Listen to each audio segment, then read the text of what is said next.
Hola, soy Teresa. Hola, yo soy Santi, estos son Alicia y Pablo. Teresa y yo nos conocimos en el MJD, ella en el de Madrid, yo en el de Valencia, encuentros nacionales, y nos casamos en 2016. Y bueno, pues hoy os vamos a hablar un poco del Jueves Santo. Ninguno de los dos somos teólogos, pero sí que es verdad que es un día que nos gusta mucho. De hecho, la lectura del Evangelio del día de hoy es la que elegimos para la celebración de nuestra boda. Así que vamos a pasar. Os dejo primero con Teresa.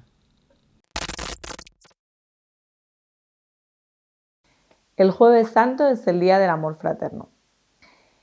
Y en este día, pues, se celebran acontecimientos importantes como son la institución de la Eucaristía y el sacerdocio y el lavatorio de los pies.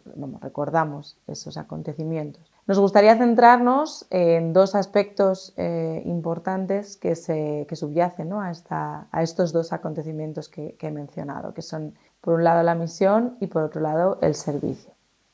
En cuanto a la misión, bueno, pues es un día en el que se nos dice en varios momentos el haced esto en memoria mía, el para que también vosotros lo hagáis, ¿no? Esto se dice varias veces y es en eso, en la institución de la Eucaristía, que es cuando oímos el haced en memoria mía, donde de alguna manera tenemos que sentir esa misión de hacer lo mismo que Jesús ha hecho, de darse, de repartirse, partirse y repartirse, ¿no?, como el pan.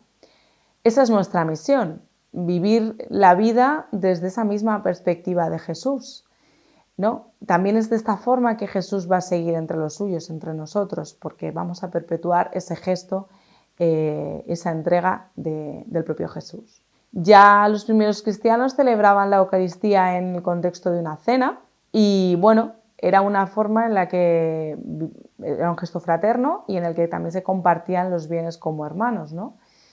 Y bueno, aunque luego con el tiempo la misa ya no es mesa, ¿no?, ya no tenemos la cena como tal, pero sí que sigue quedándose, sigue existiendo ese compartir como hermanos, que es un compartir como hermanos, sin embargo, que tiene que salir fuera. La palabra misa significa misión, es decir, enviar, ¿no? Nosotros al terminar la Eucaristía tenemos que sentir, tenemos que ser enviados a llevar ese amor que hemos vivido en el entorno de nuestros hermanos, ese amor fraterno, llevarlo fuera. No puede ser una celebración del amor que se nos quede para nosotros, sino que es un amor que tenemos que llevar al mundo, que es un amor que nos abre hacia los demás, ¿no? Pasamos del amor fraterno al amor universal. El segundo punto del que queremos hablar es el servicio. El lavatorio de pies no es solo un signo de servicio y de humildad, que también es un anticipo de la entrega total que Jesús va a hacer por nosotros entregando su vida. Se trata de un gesto fuera de lo común y que no deja indiferente. Pedro se resiste a que Jesús le lave los pies, pero con este gesto Jesús tiene una clara intención de provocar. Hay que estar siempre dispuestos a dar la vida por los demás. Este gesto nos habla de cómo piensa y siente Jesús, de lo erróneo que es vivir siempre buscando el poder e intentar ser siempre más que los demás. La vida hay que vivirla al servicio. En palabras de José María Rodríguez Olaizola, el servicio entendido como la capacidad de acariciar las heridas de los otros, de hacer tu vida útil en el mejor de los sentidos, de tocar con ternura otras vidas, otras historias, las de cualquiera que te pueda necesitar. Y eso es un camino de profundísima libertad. Jesús cambia las reglas del juego, le da la vuelta a todo. Y 2000 años después, seguimos cometiendo los mismos errores. Jesús nos dice que la felicidad no está en el dinero, no está en el prestigio, no está en estar en determinada clase social, no está en tener determinado número de likes en las redes sociales, en ser más o menos popular. Nos dice que la felicidad está en otro sitio, justo en el opuesto. Y esto es un discurso que incomoda bastante, porque en caso de triunfar, todavía a día de hoy, cambiaría demasiadas cosas, demasiados poderes establecidos. Bueno, pues para terminar, vamos a pensar cuáles son los pies que nosotros tenemos que lavar, de qué manera tenemos que llevar ese servicio a nuestra vida. A veces caemos en el error de pensar que este servicio que Jesús nos ha mostrado es algo extraordinario y sin embargo la pretensión, la idea de Jesús es que el servicio sea una actitud, que nuestra vida, toda nuestra vida, sea configurada desde el servicio. Que pongamos al hermano como el centro de nuestra vida, ¿no? Y sea de esa forma como vivamos. Y por otro lado, el servicio no es un mandato sin más, no es solo el servicio en sí, sino que es también la forma de perpetuar lo que Jesús hizo por nosotros, es entregarse por nosotros y por todos. Es una invitación a todos como comunidad y el objetivo es que con nuestra actitud, con nuestra vida, con nuestras acciones, difundamos, ¿no?, esa entrega de Jesús.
Lectura del Santo Evangelio según San Juan. Antes de la fiesta de la Pascua, sabiendo Jesús que había llegado su hora de pasar de este mundo al Padre, habiendo amado a los suyos que estaban en el mundo, los amó hasta el extremo. Estaban cenando. Ya el diablo había suscitado en el corazón de Judas, hijo de Simón Iscariote, la intención de entregarlo. Y Jesús, sabiendo que el Padre había puesto todo en sus manos, que venía de Dios y a Dios volvía, se levanta de la cena, se quita el manto y tomando una toalla, se la ciñe. Luego echa agua en la jofaina y se pone a lavarles los pies a los discípulos, secándoselos con la toalla que se había ceñido. Llegó a Simón Pedro y éste le dice: «Señor, ¿lavarme los pies tú a mí?»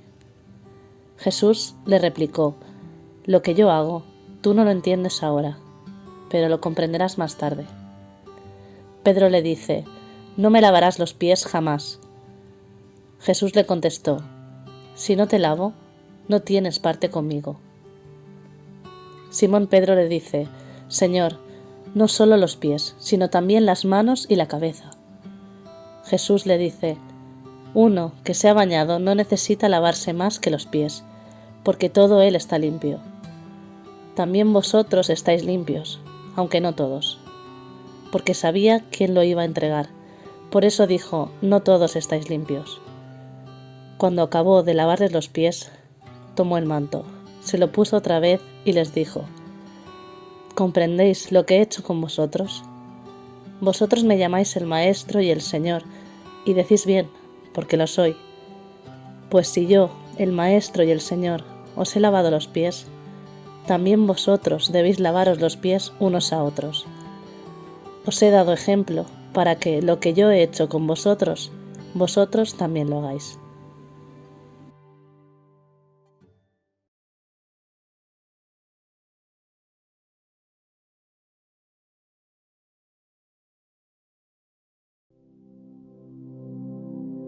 Hola a todos, familia, ¿cómo estáis? Una de las razones por las que yo me sé un privilegiado, pues es precisamente por la cantidad de testimonios de fe que he ido recibiendo a lo largo de mi vida. Y en muchas ocasiones por medio de vosotros mismos, ¿no? De muchos de los que estaréis viendo este vídeo en este momento. Con el paso de los años yo he tenido la suerte, el privilegio de encontrarme con muchos hermanos, con muchas hermanas que están completamente entregados al servicio de los demás, ¿no? Y que además lo hacen con una dedicación tan grande, hasta tal punto en el que uno se pregunta de dónde sacan las fuerzas, de dónde sacan el tiempo, o incluso de dónde sacan la alegría para hacerlo, ¿no? Y necesariamente pienso que la respuesta siempre tiene que pasar por Dios, ¿no? Que eso solo se puede vivir así, solo se puede extraer de una solidez muy grande en la fe. Por eso, a mí me resulta muy difícil tener que seleccionar uno solo de esos testimonios, ¿no? Porque gracias a todos ellos yo estoy aquí hoy, ¿no? El ejemplo de todas esas vidas ha ido configurando la persona que soy, mi vocación, mi propia existencia. Podría hablaros de gente, de hermanos, de hermanas nuestros de la familia dominicana que han puesto en riesgo su vida o que incluso han llegado a darla, ¿no? Por su compromiso de amor. Pero yo al final he decidido decantarme pues quizá por el más sencillo de todos los testimonios, ¿no? El primero de ellos, el primero que yo recibí y que además pues puede resultar el más cotidiano, el más cercano de todos. Ese testimonio es el que yo, desde que era un niño, he recibido en mi casa por parte de mis padres, ¿no? Desde que yo era un crío he sido testigo de cómo ellos, mi padre y mi madre, anteponían las necesidades de los demás a las necesidades propias. Y cuando me refiero a las necesidades propias o a las de los demás, no me refiero solo a lo que necesitábamos sus hijos o su familia, ¿no? Que eso ya por sí solo es un gran ejemplo, ¿no? De entrega y de servicio que podemos encontrar en la mayor parte de los padres y de las madres, ¿no? En cómo ellos lo sacrifican todo por el bienestar de sus hijos. A mí me vienen a la memoria tiempos muy difíciles en los que los médicos nos habían dicho y todo apuntaba a que a mi padre le quedaba poco tiempo de vida, ¿no? Y recuerdo cómo en aquella época nos visitaba mogollón de gente, nos visitaban o llamaban por teléfono muchas personas que, a pesar de que tenían problemas pues mucho menos graves que mi padre, acudían a él buscando que él les diera ánimos, o les diera consuelo, que les ofreciera esperanza, ¿no? Mi padre, que era ciego desde que era pequeño, luego se quedó parapléjico con 40 años, pero él nunca se encerró en su desgracia, ¿no? Ni siquiera entendió lo que le pasaba como una desgracia. Todo lo contrario, en sus labios siempre podíamos encontrar esa palabra de aliento, esa palabra de sentido, de gratitud e incluso una palabra de alegría que tanto necesitaban los demás, ¿no? Pues mi madre, a pesar del panorama que tenía en casa, pues lo mismo, imaginaos, ¿no? Con su marido agonizante, con 3 hijos pequeños, pues mi madre igual. En lugar de lamentarse o de caer en la autocompasión, ella tenía el tiempo y el amor suficientes pues para encargarse de cuidar todavía a otras personas enfermas, de atender a los vecinos, a los mayores, a la gente necesitada de la parroquia. Los dos, mi padre y mi madre, nos han enseñado que aunque hemos tenido a lo largo de la vida serias dificultades en el ámbito de la salud con mi padre, pero que a pesar de eso siempre hemos sido una familia privilegiada y que no todo el mundo tenía tanta suerte como nosotros. Ellos nos han enseñado que no podíamos olvidarnos nunca de eso, ¿no? Y que esas gentes, esas personas que no eran tan afortunadas, que sentían necesidad, siempre debían tener un lugar protagonista en nuestra vida.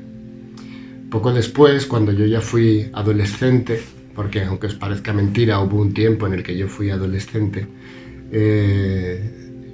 me di cuenta de que lo que había sido algo natural en mi familia, había mucha gente a la que le cuestionaba, ¿no? Y yo pude llegar a entender pues que había sido la fe, que había sido el saber que Dios era el miembro más importante de la familia, lo que había hecho que para nosotros fuese normal, pues lo que a otros les parecía extraordinario, ¿no?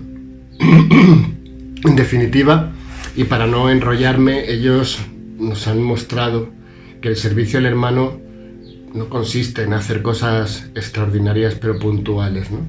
Sino que es toda una forma de vivir. Que la felicidad no consiste en gastar la vida buscando lo que yo quiero, lo que yo necesito, lo que me gusta, sino en aprender a ser, aprender a vivir en plural, ¿no? Y buscar lo que necesitamos, lo que nos conviene, lo que queremos, ¿no? Y que esa es una tarea en la que nunca podremos darnos por satisfechos, ¿no? En la que siempre podremos crecer, porque nunca van a faltar nuevos rostros a los que amar y con los que compartir la vida. Bueno, pues no me enrollo más. Un abrazo muy fuerte y feliz y Santa Pascua para todos. Un beso muy grande y a ver cuándo nos podemos encontrar y abrazar en persona. Hola, os vengo a hablar de Mari Carmen, mi vecina. Mari Carmen tiene 79 años y la verdad que no los aparenta. Es una chica moderna, como dice ella. Nació en Oviedo y fue a un colegio de monjas en Segovia. Descubrió su vocación dominicana en Caleruega y habla con mucho afecto de las monjas y los frailes que se fue encontrando a lo largo de su vida. A día de hoy, ella y su marido pertenecen a la Orden de Seglares Dominicos de Oviedo. Es una mujer atenta que siempre está pendiente de todos y de todas. Ayuda a su familia, a los vecinos, al barrio y en la parroquia todo el mundo la conoce. Tiene don de gente si se hace querer. Es ese tipo de personas que cuando empiezan a contarte una historia sobre su vida, ¿te gustaría sacar una silla y quedarte escuchándola todo el tiempo? Pues es ese tipo de personas. La conozco desde que tengo uso de razón. Es alegre, dinámica, lista, empática, graciosa, sobre todo graciosa. La admiro porque es una persona que invita con sus gestos a servir y a vivir una vida en misión. Me alegra mucho tenerla como vecina y como amiga. Es una persona que tiene mucho amor para dar y para mí es un ejemplo a seguir. Así que seguramente conocerás a alguna Mari Carmen en tu barrio o en algún sitio. Hasta luego. Bueno, pensando en personas de mi entorno que sean ejemplo de entrega a los demás y que lo hagan por amor, pues me siento bastante afortunada porque me vienen a la cabeza muchos nombres. Hoy quiero presentar mi visión del testimonio de Cristina Antolín, dominica, médico, misionera y priora general de mi congregación. En el MJD algunos la conocerán, pues vino hace unos años al campo de trabajo a compartir con nosotros sobre misiones, especialmente sobre lo que estaba haciendo de manera más reciente en Camerún. La presento a ella hoy porque me parece un ejemplo muy potente de lo que darse a los demás significa. O sea, un ejemplo de entrega total, sin miramientos, sin horarios, sin peros. Es una persona que es misión en sí misma, da igual el lugar en el que esté.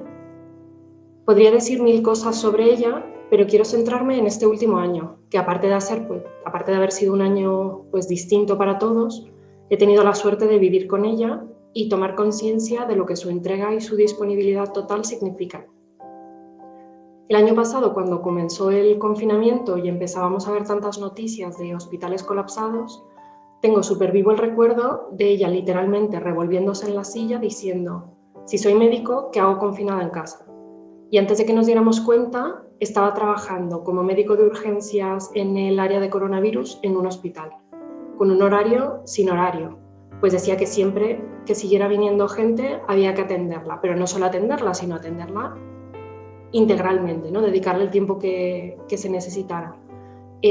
Volviendo a casa, como imagino todos los sanitarios, reventada, en donde la hacíamos pasar casi por un túnel de desinfección y buscábamos mantener la máxima distancia física con ella. Y después de todo un larguísimo día sin parar en el hospital y sin haber parado ni a comer, cenaba y se sentaba a trabajar en todo lo que hubiera ido surgiendo de la congregación en ese día. Y así, un día y otro, y el que sigue, y el que sigue. A mayores de este ejemplo, pues en un día cualquiera, pues por supuesto siempre tiene mil cosas. Y no sé muy bien cómo lo hace, pero siempre está abierta a atender a todo el mundo, a dedicarle el tiempo que necesite, a prestar una atención súper profunda a lo que le estás contando, siempre con muchísima humanidad. Es como si tuviera la capacidad para ponerle pausa al tiempo, porque siempre tiene o más bien siempre es capaz de generar tiempo para todo el mundo. Y siempre lo hace con una sonrisa, siempre tiene las palabras adecuadas, siempre es constructiva. Y esa capacidad de pausar sus cosas para atender primero las de los demás y hacerlo así siempre, pues me parece admirable. Y me atrevería a decir que esto lo hace así porque ella es así. O sea, no es por un proyecto, no es por un servicio, no es por un cargo, es simplemente su forma de ser. Siempre está pendiente de todo el mundo y por muchísimo que pueda tener acumulado, que normalmente tiene 1000 cosas o 1000 marrones que esté en proceso de gestionar, pues siempre tiene cabeza, tiempo y una sonrisa para saltar a las cosas que todos los demás vamos necesitando. Así es que para mí, pues en un día como hoy, ¿no? El Día del Amor Fraterno, pues un testimonio como el suyo es muy digno de tener en cuenta.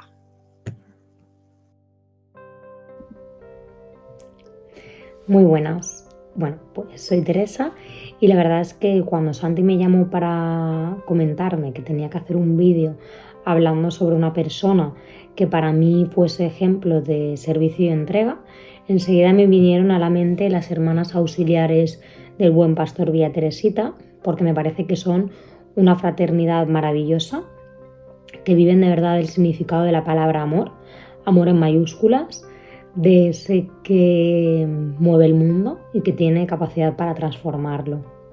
Y en concreto me vino a la mente Conchi, que es con la que he compartido más momentos y charlas, y es la que siempre nos ha hablado de su experiencia, de cómo vive esta fraternidad, y un poco la conclusión a la que he llegado es que al final ellas se convierten en luz en medio de la noche. Siempre que Conchi nos ha hablado en charlas me ha transmitido servicio, entrega, y tanto sus palabras, sus gestos, su capacidad de escucha, de entendimiento, me han parecido que siempre son reflejo de amor, de servicio y sobre todo de darle dignidad a la persona. Como ella nos comentaba en alguna ocasión, al final cuando una mujer sale de una situación de explotación sexual, en definitiva lo que necesita es cariño, es compasión, es comprensión, confianza y una mano amiga. Y esto es todo lo que esta fraternidad pues consigue darles.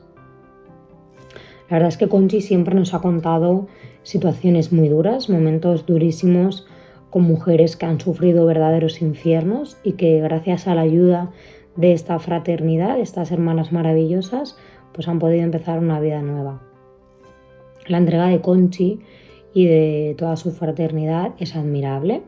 Ofrecen ayuda a las mujeres en situación de prostitución y víctimas de trata desde la misma calle. Salen para hablar con ellas o tienen casas de acogida, les ofrecen clases de español, también tienen recogida de juguetes para los hijos y pues es una labor maravillosa. Y en definitiva me parece que la entrega de esta comunidad pues es un ejemplo de cómo vivir hoy en día el mensaje de Jesús, que es acercarse a los pobres, no juzgar, escuchar, tender una mano y ayudar. Y bueno, me parece maravilloso pensar que existen personas así, que ayudan a cargar a las mujeres con su cruz, cargar junto a ellas el peso del dolor, de la injusticia. Y lo que me parece más bonito es que tienden el mensaje de que el amor siempre es más fuerte que todo el dolor, que el amor siempre vence. Y por todo esto creo que Conchi y todas las hermanas de Villa Teresita son un verdadero ejemplo de servicio y de entrega total a las personas. Maravillosas. Bueno, quiero hablaros de Miriam, que trabaja como enfermera en una residencia de mayores. Ya solo con eso creo que es mucho para decir cómo la admiro, ¿no? Ya la admiraba de antes, pues con esto yo creo que todavía más, si es que es posible. Pues sí es posible. Creo que con decir esto, enfermera en una residencia de mayores en Madrid, basta para admirar a alguien.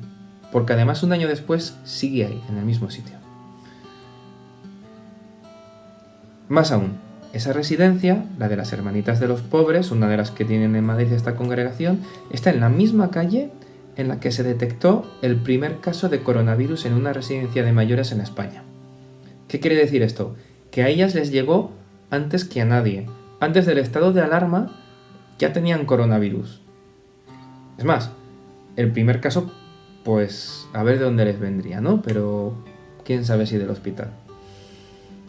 Estuvieron durante unas primeras semanas, de marzo a abril, en una situación indescriptible, de la que no se podía hablar. Y esto no es algo figurado, es que cuando Miriam llegaba a casa no podía hablar. Era tanto, era como... Pues sí, decían que hablar de guerra estaba mal, pues era como un soldado viniendo de la guerra cada día. Que había visto unos horrores que nosotros no nos podemos imaginar y los había aguantado. Y al día siguiente los iba a ver. Era volver al día siguiente en el metro, en el que solo iban médicos, enfermeras, auxiliares, señoras de la limpieza, a volver a ver qué pasaba, a ver si tenían suerte. A ver cuál era el nuevo protocolo que les decía que lo que habían estado haciendo el día anterior era malo para la transmisión del virus.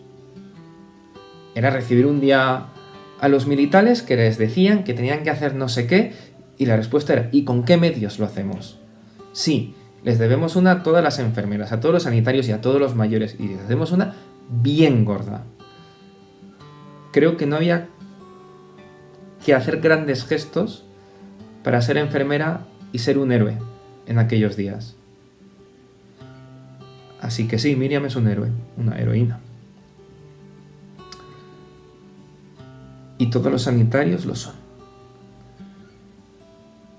Así que en estas breves palabras solo quiero que no nos olvidemos de todas aquellas personas que estuvieron al pie del cañón, a quienes no se les morían 13 abuelos. En la residencia de Miriam no se murieron 13 abuelos, murieron 13 personas con sus nombres y sus apellidos, y todas las que estaban allí se dejaron la piel para que no fuera así. Desgraciadamente lo fue. Se dejaron la piel llamando al hospital, al centro de salud, a ver si alguien les atendía, y no sabían quién les podía atender. Porque claro, todos sabemos que la sociedad les debe una, y falló a los mayores. Pero Miriam no les falló. Y por eso la admiro.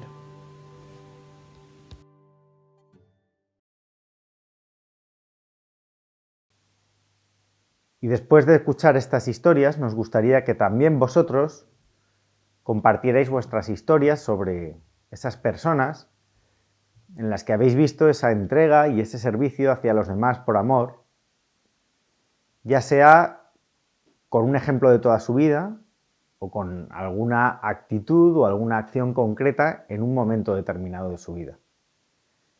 Si os parece, podéis compartirlo aquí en los comentarios de YouTube, y estaremos encantados de leerlos, y seguro que nos ayuda a todos a reflexionar. Muchas gracias por haber compartido este taller con nosotros.